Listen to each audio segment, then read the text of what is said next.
नमस्कार दोस्तों, the learner point में आप सभी का स्वागत है। दोस्तों, हमने सिंधु घाटी सभ्यता का मॉडल पेपर कर लिया है। आपको पढ़ने के लिए दी थी पहली यूनिट। अब अपन करते हैं दोस्तों वैदिक सभ्यता का मॉडल पेपर।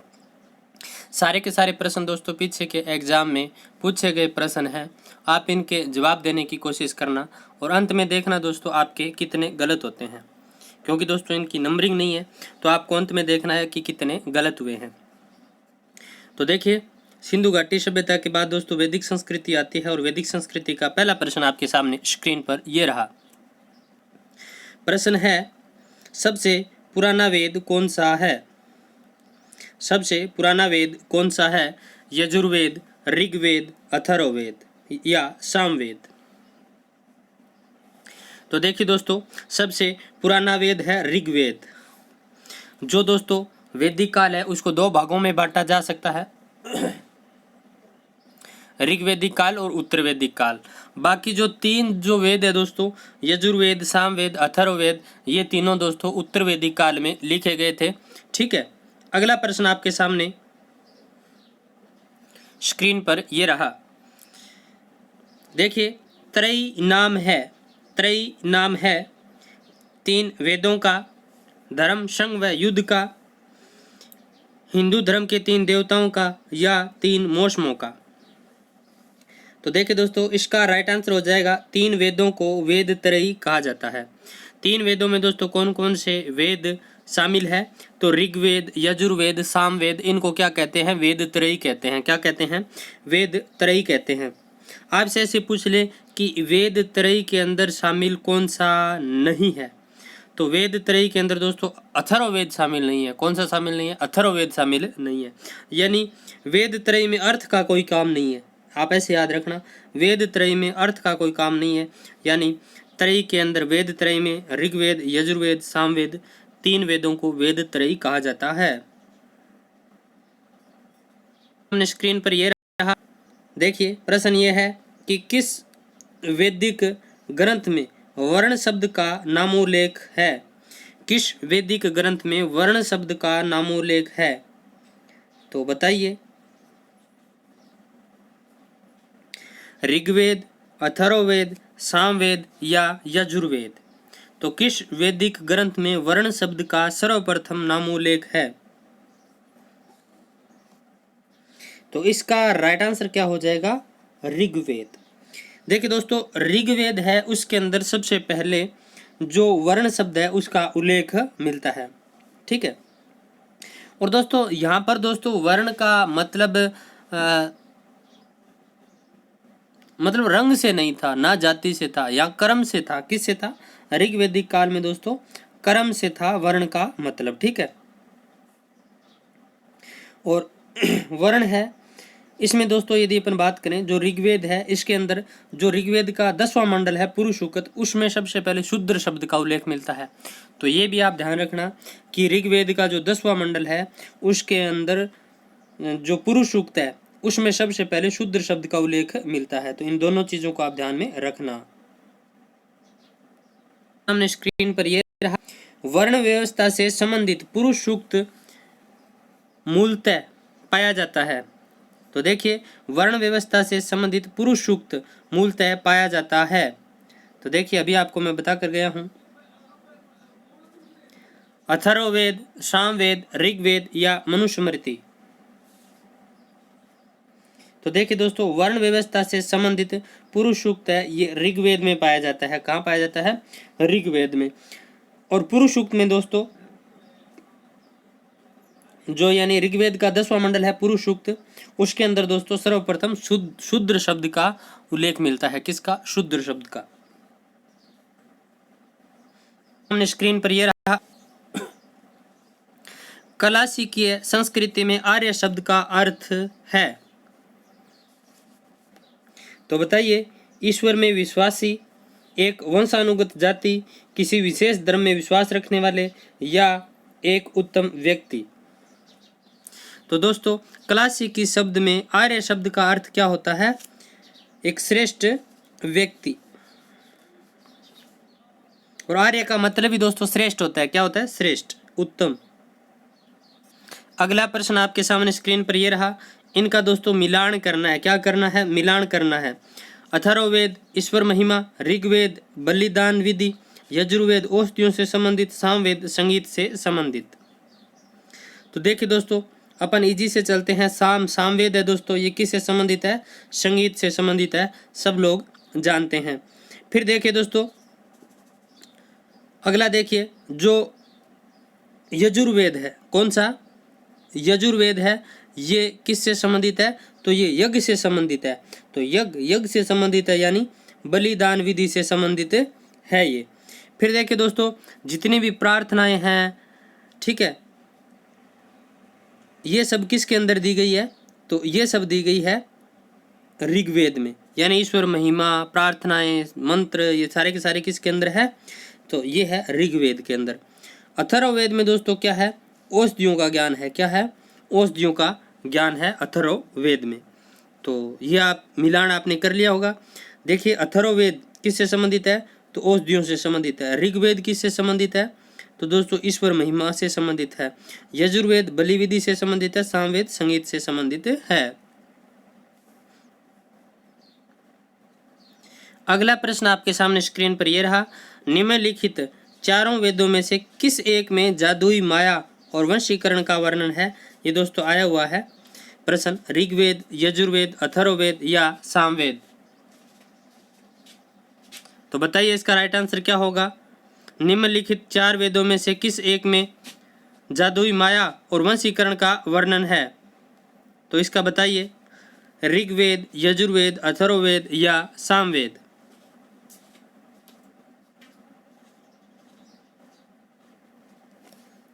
तो इसका सही उत्तर क्या हो जाएगा? अथर्ववेद। स्क्रीन पर यह रहा, ऋग्वेद में कितनी ऋचाएं हैं? इंपॉर्टेंट प्रश्न है दोस्तों, ऋग्वेद में कितनी ऋचाएं हैं? ये आया हुआ प्रश्न है। तो बताइए ऋग्वेद में कितनी ऋचाएं हैं? 1028, 1017, 1128 या 1020? तो इसका सही उत्तर क्या हो जाएगा? 1028 है। ऋग्वेद में कितनी ऋचाएं हैं? तो ऋग्वेद में 1028 ऋचाएं हैं। ये ऋचाएं होती है दोस्तों, इनको सूक्त बोला जाता है। क्या बोला जाता है? सूक्त बोला जाता है, ठीक है। और ऋग्वेद का जो उद्गाता होता है उसको होत्री बोलते हैं। क्या बोलते हैं? होत्री या होता। आपके सामने स्क्रीन पर ये रहा, ऋग्वेद है स्रोतों का संकलन, कथाओं का संकलन, शब्दों का संकलन या युद्ध का ग्रंथ? तो जल्दी से आप बताइए इसका राइट आंसर। ऋग्वेद है स्रोतों का संकलन, कथाओं का संकलन, शब्दों का संकलन या युद्ध का ग्रंथ? तो ऋग्वेद दोस्तों क्या है? स्रोतों का संकलन है। तो बहुत अच्छा प्रश्न। इसको सुमेलित करना है सूची फर्स्ट को सूची सेकंड से, यानी एक साइड दोस्तों इनका जो वेद है वो दे रखे हैं, एक साइड इनके उपवेद दे रखे हैं। तो बताइए, सही मिलान आपको बताना है। तो री एको यानी री एको मतलब दोस्तों ऋग्वेद का ऐतरेय हो जाएगा। कौन सा हो जाएगा? ऐतरेय हो जाएगा। री एको ऐतरेय हो जाएगा। और साविश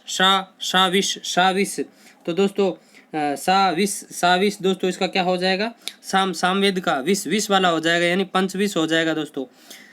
सामवेद का कौन सा हो जाएगा? पंचविश हो जाएगा। नेक्स्ट देखिए दोस्तों, अथर्ववेद। तो अथर्ववेद का दोस्तों क्या हो जाएगा? अथर्ववेद दोस्तों गोपथ हो जाएगा। गोपथ क्यों हो जाएगा दोस्तों? जो वैदिक संस्कृति थी उसमें गाय को दोस्तों सबसे अधिक महत्व दिया जाता था। गाय सब कुछ थी, धन गाय थी, अर्थ गाय थी, तो अर्थ गोपथ। बस लिंक है दोस्तों याद करने की। यजुर्वेद दोस्तों, यजुर्वेद का क्या हो जाएगा? सतपथ हो जाएगा। क्या हो जाएगा? सतपथ हो जाएगा। यानी यजुर्वेद को काम में लिया जाता था दोस्तों 100 साल जीने के लिए। सतपथ, ठीक है। तो आप इस तरह से इसको याद रख सकते हैं। तो ऋग्वेद री एको, ठीक है, यानी ऐतरेय। और अथर्ववेद दोस्तों क्या हो जाएगा, गोपथ। साविस यानी सामवेद का पंचविश हो जाएगा और यजुर्वेद का शतपथ हो जाएगा। क्या हो जाएगा, शतपथ हो जाएगा। स्क्रीन पर ये रहा, रिपीट हुआ है दोस्तों क्वेश्चन, वो तो आया था RAS 2013 में, और ये प्रश्न दोस्तों आगे 2017 के अंदर रिपीट हो गया। निम्नलिखित में से कौन सा ब्राह्मण ग्रंथ ऋग्वेद से संबंधित है। इतिहास के सारे प्रश्न रिपीट होते हैं दोस्तों, सारे प्रश्न। निम्नलिखित में से कौन सा ब्राह्मण ग्रंथ ऋग्वेद से संबंधित है, तो मैंने आपको बताया री एको। आप री एको याद रखोगे तो आपका गलत नहीं होगा। क्या हो जाएगा, ऐतरेय ब्राह्मण। क्या हो जाएगा, ऐतरेय ब्राह्मण।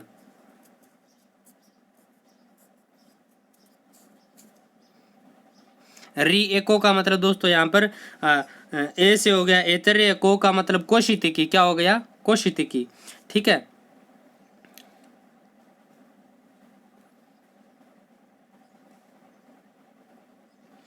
अगला प्रश्न आपके सामने स्क्रीन पर ये रहा।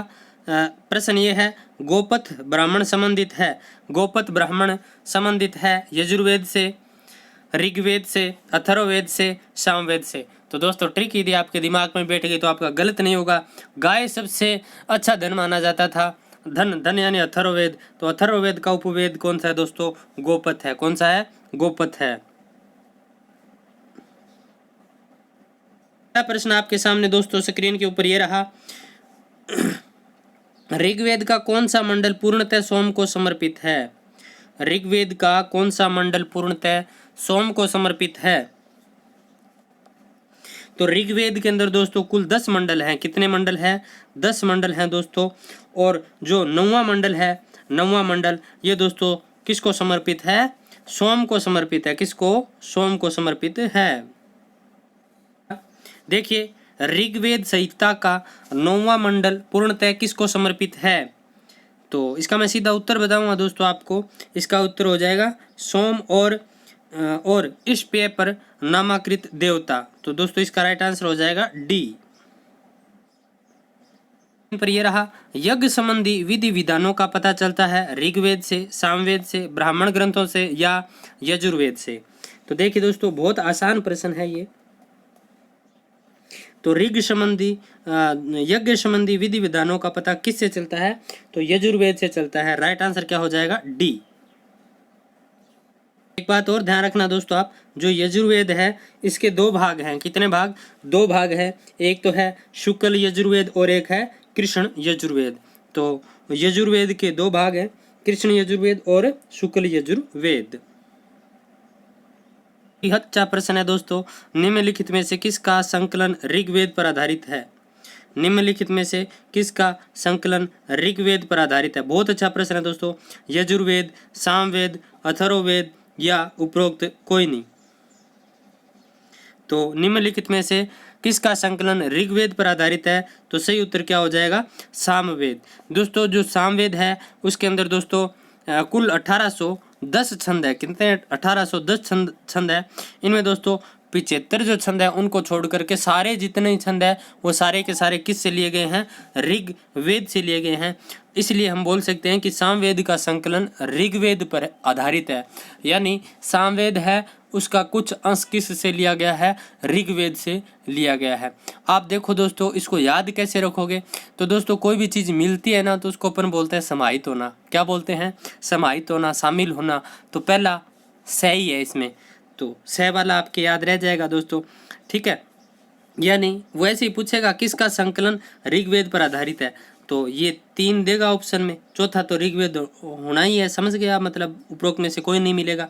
तो सह का मतलब शामिल होना, तो शामिल कौन सा होगा, सामवेद होगा ऋग्वेद में। समझ गए आप, यानी सामवेद है उसका जो कुछ पार्ट है वो ऋग्वेद से लिया गया है।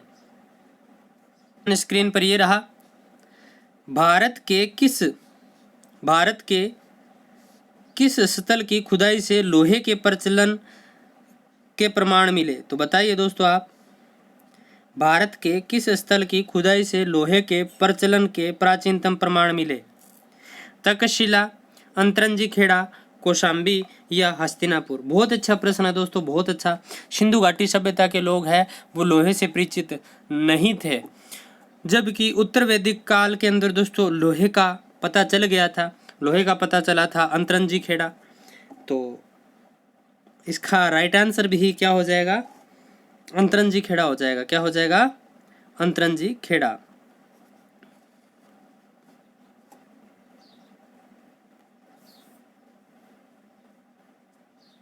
अगला प्रश्न आपके सामने स्क्रीन पर ये रहा, उपनिषद पुस्तकें हैं धर्म पर आधारित, योग पर आधारित, विधि पर आधारित या दर्शन पर आधारित। तो देखिए दोस्तों, उपनिषद है, इनको वेदांत भी कहा जाता है। क्या कहा जाता है, वेदांत। और ये दोस्तों किस पर आधारित है, तो ये दर्शन पर आधारित है। किस पर आधारित है, दर्शन पर आधारित है। अगला प्रश्न आपके सामने स्क्रीन पर ये रहा, निम्नलिखित में से किस एक वैदिक साहित्य में मोक्ष की चर्चा मिलती है। अच्छा प्रश्न है दोस्तों। ऋग्वेद, प्रवृत्ति संहिताएं, ब्राह्मण या उपनिषद। तो निम्नलिखित में से किस एक वैदिक साहित्य में मोक्ष की चर्चा मिलती है। तो देखिए दोस्तों, इसका राइट आंसर क्या हो जाएगा, उपनिषद में मिलती है। किस में, उपनिषद में। क्वेश्चन ये है कि अध्यात्म ज्ञान के विषय में नचिकेता और यम का संवाद किस उपनिषद में प्राप्त होता है। ट्रिक बता कर जाऊंगा दोस्तों, जिंदगी में नहीं भूलोगे इसको आप। तो देखिए दोस्तों, वरदारण के उपनिषद में, छांदोग्य उपनिषद में, कंठो उपनिषद में, केन उपनिषद में। तो इसका राइट आंसर क्या हो जाएगा,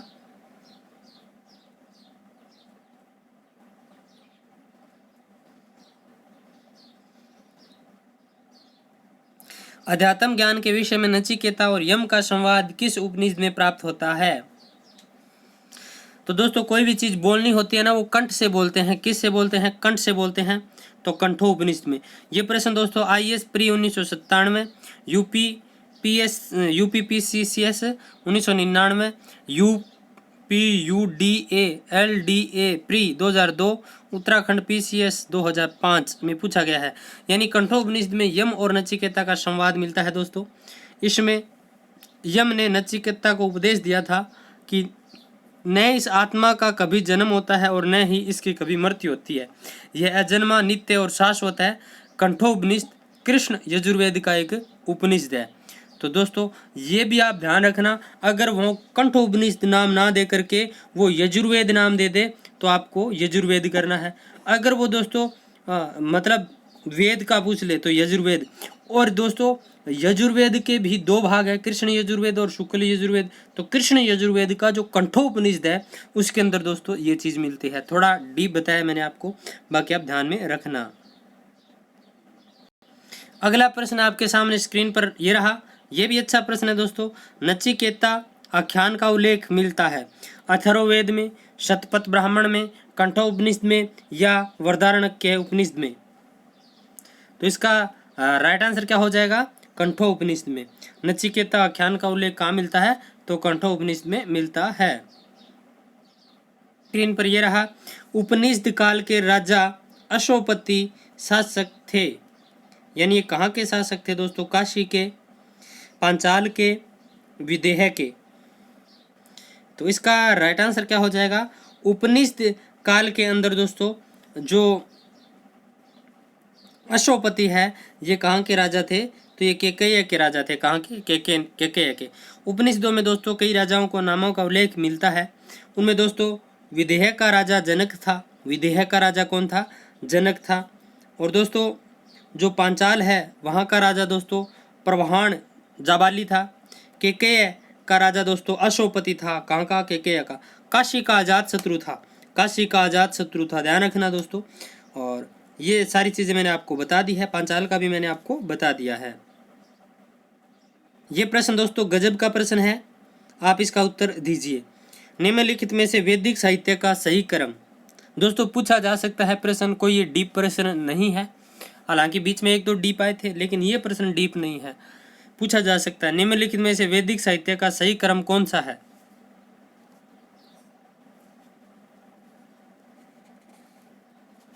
तो इसका क्या हो जाएगा, ए ऑप्शन सही है दोस्तों। वैदिक संहिताएं, ब्राह्मण, आरण्यक और उपनिषद। तो निम्नलिखित में से वैदिक साहित्य का सही क्रम कौन सा है, तो इसका सही क्रम हो जाएगा ए। कौन सा, वैदिक संहिताएं, ब्राह्मण, आरण्यक और उपनिषद। ये प्रश्न दोस्तों गजब का प्रश्न है। आरंभिक वैदिक साहित्य में सर्वाधिक वर्णित नदी कौन सी है? ये IAS प्री 1996 में आया था प्रश्न दोस्तों, लेकिन अब तो दोस्तों ये प्रश्न आम हो गया है। आरंभिक वैदिक साहित्य में सर्वाधिक वर्णित नदी कौन सी है? सिंधु, स्तुति, सरस्वती या गंगा? तो देखिए दोस्तों इसका राइट आंसर क्या हो जाएगा। आरंभिक वैदिक साहित्य में सर्वाधिक वर्णित नदी कौन सी है? तो सिंधु, सिंधु है दोस्तों, सिंधु। यानी दोस्तों जो सिंधु नदी है उसका ऋग्वैदिक काल में सर्वाधिक महत्व था, ठीक है। और ऋग्वेद में दोस्तों सर्वाधिक बार उल्लेख सिंधु नदी का मिलता है। किसका? सिंधु नदी का। और सिंधु नदी का दोस्तों आर्थिक महत्व ज्यादा था, इस कारण दोस्तों इसे हिरण्यनी भी कहा गया है। हिरण्यनी, क्या? हिरण्यनी। तो आपसे पूछ ले कि हिरण्यनी किस नदी को कहा गया, तो सिंधु नदी को हिरण्यनी भी कहा गया। अगला प्रश्न, अच्छा प्रश्न है दोस्तों। वैदिक काल में अश्किनी की पहचान निम्नलिखित में से किस एक नदी के साथ की जाती है? यानी वैदिक काल में अश्किनी किस नदी को कहा जाता था? व्यास, रावी, चेनाब या झेलम? तो देखिए दोस्तों मैंने आपको इसकी एक ट्रिक बता रखी है। आशिक है वो चिन्ह छोड़ जाते हैं। आशिक क्या छोड़ जाते हैं? चिन्ह छोड़ जाते हैं। तो चिनाब हो जाएगा दोस्तों, चिनाब। लेकिन ज्यादा डीप भी नहीं है। ऋग्वेद में निम्नलिखित किन नदियों का उल्लेख अफगानिस्तान के साथ आर्यों के सूचक का है? तो बताइए। ज्यादा डीप भी नहीं है दोस्तों, थोड़ा सा दिमाग लगाना है बस। यानी आधुनिक नाम आपको पता है तो आप बता दोगे डायरेक्ट।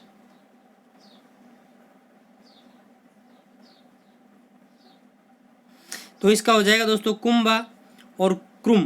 क्रुम, कुंभा और क्रुम। कुंभा यानी काबुल, क्रुम दोस्तों कुरुमी, ठीक है। और इसके अलावा दोस्तों जो गोमल नदी थी, गोमती, और जो स्वात नदी, ये अफगानिस्तान में बहती थी। कहाँ बहती थी? अफगानिस्तान में बहती थी।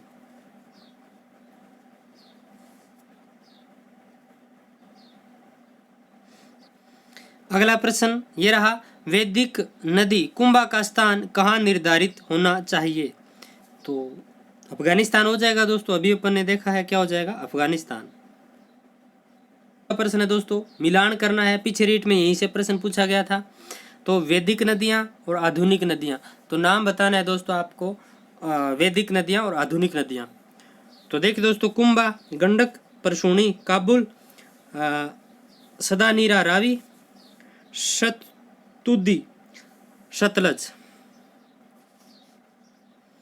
तो देखिए दोस्तों एक मैंने ट्रिक बनाई थी पहले, एक वीडियो भी है इसका नदियों का। कुंभा काबुल, कुंभा की शादी काबुल में होनी थी, इस तरह से मैंने एक ट्रिक बनाई थी दोस्तों। परशुणी दोस्तों रावी को बोलते हैं, किसको? रावी को बोलते हैं। और सदा दोस्तों आजकल इंसान है वो इंसानों को खाना नहीं देता, लेकिन गंडक, गंडक बोलते हैं दोस्तों कुत्ते को, ठीक है। कुत्तों को पालते हैं, कुत्तों को खाना देते हैं। घर में जो बुढ़ी माँ होती है उसको खाना नहीं देते। मैंने इस तरह से ट्रिक बनाई थी, गंडक को खाना देते हैं। हमारी भाषा में कुत्ते को गंडक बोलते हैं। तो नीरना दोस्तों यानी उसको हमेशा खिलाते रहते हैं, गंडक यानी कुत्ता। अष्टुद्री दोस्तों सतलज, ठीक है। तो ये इसका मिलान हो जाएगा। दोस्तों ऋग्वैदिक काल में निष्क शब्द का प्रयोग एक आभूषण के लिए होता था, किंतु परवर्ती काल में इसका प्रयोग किस अर्थ में हुआ? शस्त्र, कृषि का औजार, लिपि या सिक्का? तो वैदिक काल में दोस्तों सोने का जो हार होता था उसको निष्क कहा जाता था, लेकिन आगे चलकर दोस्तों ये मुद्रा बन गई थी। क्या बन गई थी? मुद्रा बन गई थी, ठीक है दोस्तों। की ऋग्वैदिक काल में निष्क है, यह आभूषण तो था, लेकिन कहाँ का आभूषण था? कान का, गले का, बाहु का या कलाई का? तो गले का आभूषण था दोस्तों, गले में पहना जाता सोने का एक हार था ये, ठीक है, निष्क ऋग्वैदिक काल में। आगे चलकर ये क्या बन गया? एक सिक्का बन गया, एक प्रचलित मुद्रा बन गई। अगला प्रश्न आपके सामने स्क्रीन पर ये रहा, भारतीय संस्कृति के अंतर्गत रीत का अर्थ है। भारतीय संस्कृति में रीत का अर्थ है प्राकृतिक नियम, कृत्रिम नियम, मानवीय नियम या सामाजिक नियम या इनमें से कोई नहीं। तो दोस्तों इसका सही उत्तर क्या हो जाएगा? प्राकृतिक नियम। तो अच्छा प्रश्न है। प्रश्न ये है, निम्नलिखित वैदिक देवताओं में से किसे पुरोहित माना जाता था? यानी जितने देवता थे वैदिक काल के, उनमें से किस देवता को उन सब का पुरोहित माना जाता था? अग्नि, ध्वंस या इंद्र? तो दोस्तों बृहस्पति को माना जाता था। किसको? बृहस्पति। अगला प्रश्न देखिए दोस्तों, बोगज कोई महत्वपूर्ण क्यों है? बोगज कोई महत्वपूर्ण क्यों है? तो देखिए दोस्तों, यह मध्य एशिया एवं तिब्बत के मध्य एक महत्वपूर्ण व्यापारिक केंद्र था। या यहाँ से प्राप्त अभिलेखों में वैदिक देवताओं और देवियों का नाम उल्लेख होता है, या वेदों के मूल ग्रंथों की रचना यहाँ से हुई, या इनमें से कोई नहीं। तो देखिए दोस्तों, ये बोगज कोई अभिलेख है दोस्तों, एशिया माइनर से मिला था। बोगज कोई का जो अभिलेख है ये दोस्तों ऋग्वैदिक काल के जो देवता थे उनका वहाँ पर दोस्तों नाम उल्लेख होता है इस बोगज कोई के अभिलेख में, जिसमें दोस्तों इंद्र, वरुण, मित्र और नाथ से इन 4 देवताओं के का नाम उल्लेख होता है। यानी इससे ये पता चलता है कि जो आर्य है ये ईरान से होकर आए थे। ठीक है, तो बाकी सारे गलत है दोस्तों। राइट आंसर हो जाएगा इसका बी। अगला प्रश्न आपके सामने दोस्तों स्क्रीन पर यह रहा, निम्नलिखित अभिलेखों में से कौन सा अभिलेख यह जानकारी देता है कि भारत में आर्यों के आने की सूचना देता है? यानी भारत ईरान से होकर आए थे, ऐसी सूचना कौन सा अभिलेख देता है? निम्नलिखित अभिलेखों में से कौन सा ईरान से भारत में आर्यों के आने की सूचना देता है? मानसेहरा, शहबाजगढ़ी, बोगजकोई या जूनागढ़? तो बोगजकोई अभिलेख। ये दोस्तों मेरा सिर्फ उद्देश्य दिखाना था कि जो बोगजकोई अभिलेख के बारे में भी मैंने आपको व्याख्या की है, वो प्रश्न भी ऐसे आया हुआ है, बस ये दिखाना था आपको। ऋग्वैदिक काल में जनता निम्न में से मुख्यतः किस में विश्वास करती थी? मूर्ति पूजा, एकेश्वरवाद, देवी पूजा, बलि एवं कर्मकांड? तो देखिए दोस्तों इसका सही उत्तर क्या हो जाएगा? ये लोग किस में विश्वास करते थे? तो ये बलि एवं कर्मकांड में विश्वास करते थे। ये रहा, ऋग्वेद में उल्लेखित यव शब्द किस कृषि उत्पाद हेतु प्रयुक्त किया गया? जौ, चना, चावल या गेहूं? तो ऋग्वैदिक काल में जनता निम्न में से मुख्यतः किस में विश्वास करती थी? अगला प्रश्न देखिए दोस्तों, ऋग्वेद में उल्लेखित यव शब्द किस कृषि उत्पाद हेतु प्रयुक्त किया गया? जौ, चना, चावल या गेहूं? तो इसका राइट आंसर क्या हो जाएगा दोस्तों? यह शब्द दोस्तों जो के लिए प्रयोग किया गया। किसके लिए? जो के लिए प्रयोग किया गया। के सामने स्क्रीन पर ये रहा, बहुत गजब का प्रश्न है दोस्तों। जो 10 राज्य युद्ध है, प्रसिद्ध 10 राज्य युद्ध किस नदी के किनारे लड़ा गया? गंगा, ब्रह्मपुत्र, कावेरी या परशुनी? तो दोस्तों आधुनिक जो रावी यानी उस टाइम की परशुनी नदी के किनारे 10 राज्य युद्ध है ये लड़ा गया। जब का प्रश्न है दोस्तों आगे वाला प्रश्न ये है कि निम्न में से किस नदी को ऋग्वेद में माते तमा, देवी तमा, नदी तमा भी कहा गया है? सिंधु, सरस्वती, वित्तिस्ता या यमुना? बहुत अच्छा प्रश्न है दोस्तों। इसका राइट आंसर क्या हो जाएगा? निम्न में से किस नदी को ऋग्वेद में माते तमा, देवी तमा या नदी तमे कहा गया है? तो सरस्वती नदी को कहा गया है। अंतिम प्रश्न, प्राचीन काल में आर्यों के जीविकोपार्जन का मुख्य साधन क्या था? कृषि, शिकार, शिल्पकर्म या व्यापार? तो प्राचीन काल में आर्यों के जीविकोपार्जन का मुख्य साधन क्या था? ध्यान दीजिएगा दोस्तों, यहाँ पर आर्य शब्द आया। क्या है? आर्य। तो दोस्तों प्रारंभ के अंदर जो आर्य थे ये खानाबदोश एक शिकारी के रूप में थे। तो इनका राइट आंसर क्या हो जाएगा? शिकारी। यानी ये अस्थायी रहते थे।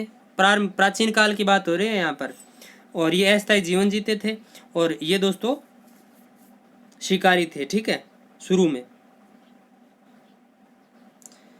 और उत्तर वैदिक काल के अंदर दोस्तों आर्य है इनका स्थायी निवास का साक्ष्य मिलता है। ठीक है, तो ये थे दोस्तों आज के महत्वपूर्ण प्रश्न। आपको कैसे लगे मुझे कमेंट बॉक्स में ज़रूर बताना। मिलते हैं दोस्तों अगले टॉपिक के साथ। बौद्ध एवं जैन धर्म।